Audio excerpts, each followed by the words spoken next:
Hey guys, Veebat here with another V Plays, and we are in the HE-1... Oh, sorry. This is the Ki-162-III. So, there was a Heinkel design for a single-engine fighter called a 162, an HE-162, with a single engine on top, but then there was a Mark III variant, which was proposed with a dual-engine setup.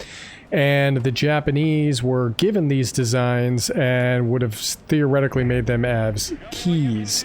So it would have been a Ki-162, and in this case it's a 162-III. Originally would have had Mark 108 cannons, but I am personally glad that it does not have the Mark 108s, but they are still dual 30s.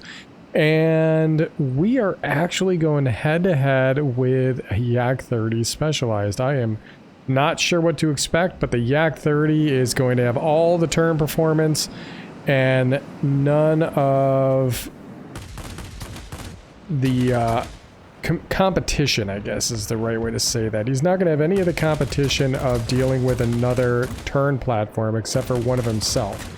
Because at this tier, there just isn't anybody else that can do the same types of things that he can.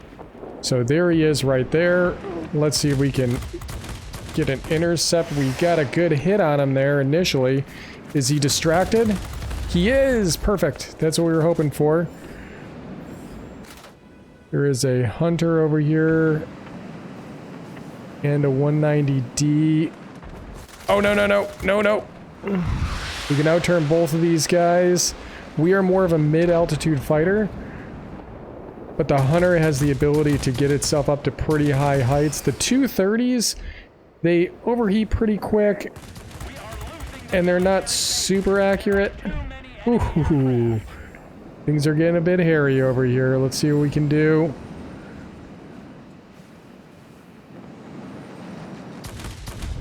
Maybe dissuade him a little bit. The bomber is a major threat to the zone. Got him. That gave us a bit more of the capture. There is that Yak-30 from before. He just took out our pilot, dive the nose, hit the throttle. He's got some really good speed too. Again, we're a mid-altitude fighter, but his 23s are very consistent armament. So we got to be very wary of him. And we have a multi-roll coming in on our side. Is that the Hunter? Yeah, it is. Oh, Yak-30 came back. Sneaky. Staying out of the zone, dipping the nose. He's got a little bit beyond that 2,000 foot range, so he can still pepper us with shots. He's still making the attempt. We can see it right now. We do have some friendlies heading into the zone, so that should be helpful. BVP 212.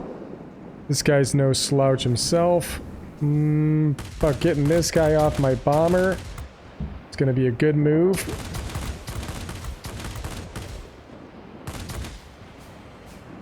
Come on, cool off.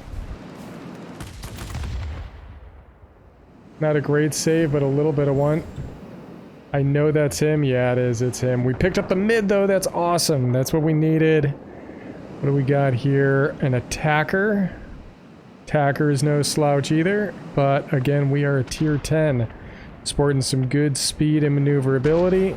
And our team picked up the map. Picked up the zone, I should say. Okay, what do we got here? There's the BVP. Want to look out for those head-ons. Looks like the Yak-30 might be tussling pretty hard right now. With our ground attackers, maybe? I don't know. We got boost cooler up. Might be able to make that happen. Oh. It was a good run-in.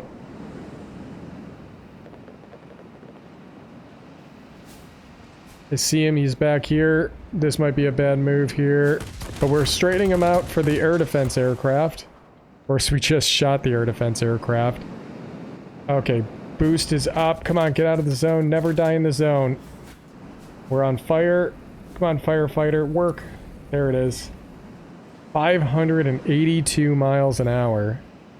And he's not contributing to getting that zone back in the mid.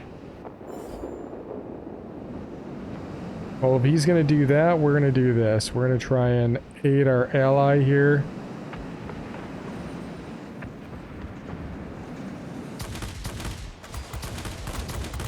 These are the two of the guns that you would get with the J7W2 and J7W3. Fairly competitive, and this aircraft is pretty nimble. It reminds me a lot of when I'm flying like the Levechkin line, because you're going to get that mid-altitude performance, good speed, good maneuverability, not necessarily the best in any category, but it definitely makes it a dangerous platform, especially with the ability to stick with these folks. And those guns are no slouch. Now, we actually have two engines, so I think we still got one of them running right now.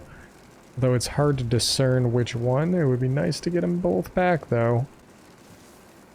It's such a weird looking plane. It almost looks kind of like a gecko or something, with the way the front kind of expands just a little bit on the cockpit. If you've ever seen a gecko, it has a similar type of head that seems like it's protruding just a little bit.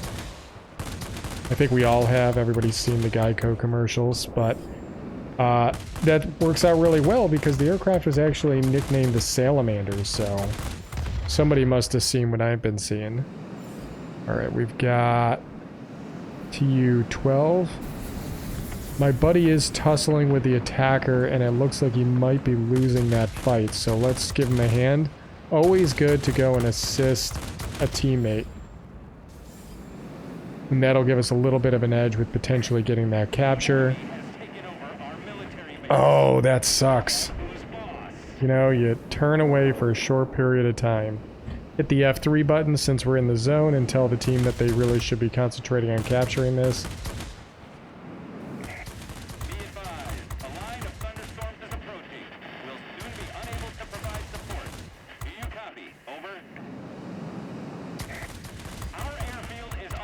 Oh, I could have waited a half second longer. He would have been out of zone, I think, by that point, so no loss. Oh, we're really hurting on zones, though. That happened quicker than I expected.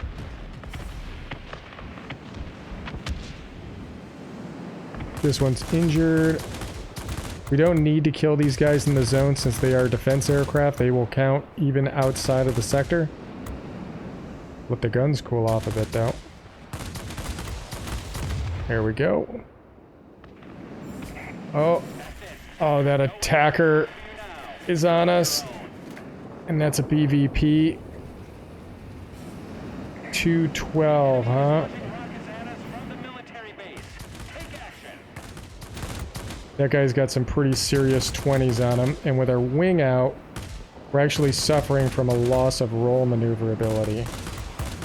There, now it's back. Now he's lost his advantage. He was worth 60 points in the zone there. Looks like there's still an air defense aircraft. Let's gun it for him. If we can take him out, that'll secure this sector. Come on, where are those 30s? 30s are a bit of a pain for most people to learn how to use, but they do hit like a Mack truck when they make contact. So you really just got to figure out that sweet spot. And we took a little bit longer than anticipated here. There we go. Oh, get out of here with that.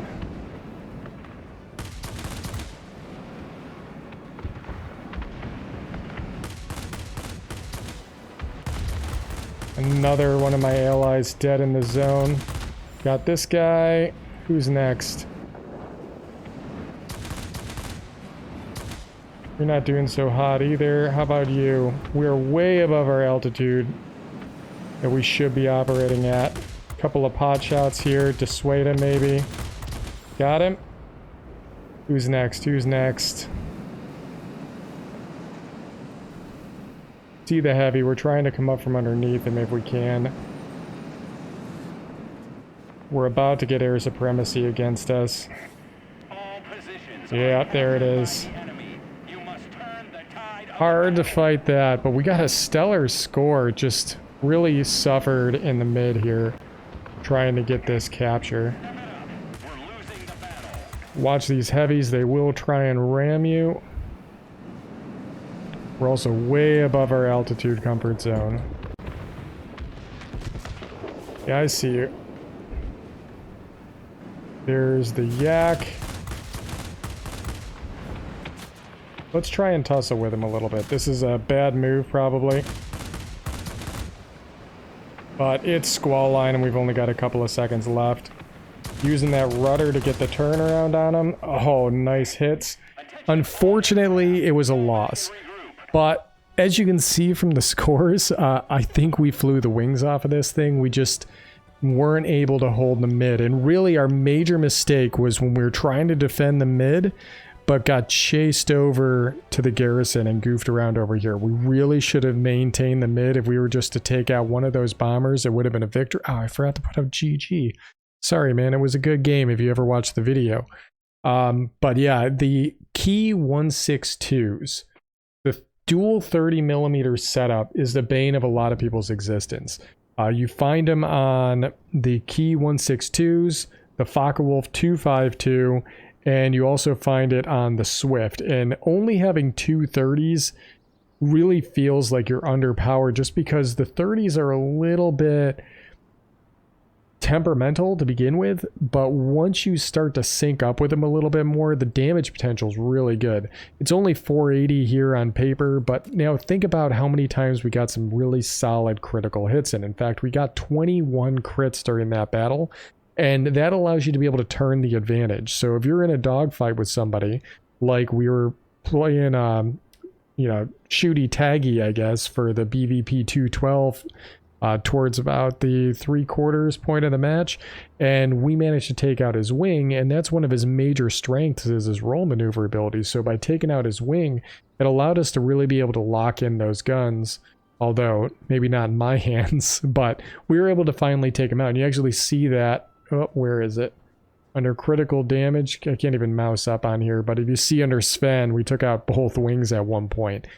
We also were having some good luck against the Yak-30. We got 2 crits on him, but unfortunately I think we only killed him the one time. But I don't think he ever killed us. In fact, I'm pretty sure, yeah, we never died.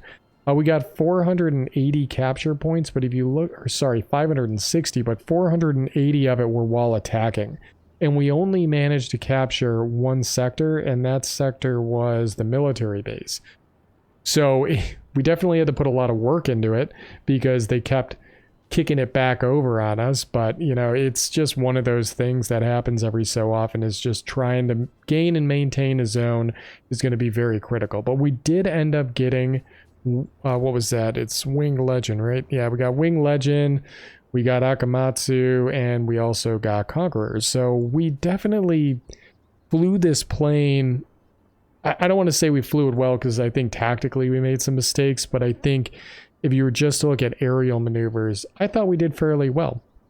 In the yaw ability of this thing, you saw towards the end, I was able to kind of kick the rudder over and drop down onto the Yak-30. Now, for those of you who are not sure what I'm talking about, you can actually input yaw controls in your settings, and I'll take a look at that real quick. So if you were to go into, I think it's under flight controls, there it is. So under flight controls, you have yaw. I actually switched them out to be Q and E, which is going to be my yaw now. So it's next to my W keys. So W is forward, Q and E is left, right, yaw. Yaw only really works while you're already in a lateral turn or a turn.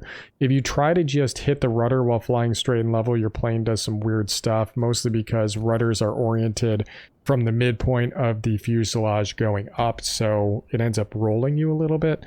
But you'll see when you mess with it a little bit. It's a nice way to take a normal turning maneuver and kind of cut the corner, is what I like to refer to it as. I'm sure there's an aviation term for that, but it allows you to be able to take what a lot of people have as just kind of a flat turning fight and input another angle into it, which then puts the enemy in a situation where they're now reacting to you.